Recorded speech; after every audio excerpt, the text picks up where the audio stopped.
Hi, I'm Christopher, and I'm part of the customer support team at Solidscape. Today, I'd like to demonstrate how to clean and maintain the purge and decapper areas of your Solidscape high-precision 3D printer. Always make sure your purge cup, purge wiper insert, and decapping station are clean and free of debris. If your purge cup is full or damaged, it should be replaced. The purge wiper insert should be clean and free of material and also inspected for any tears or rips in the wiper blade.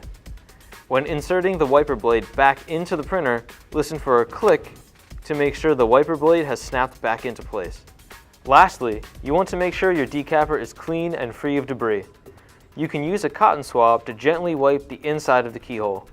Don't use anything sharp, as you might cause damage to the white Teflon disc inside.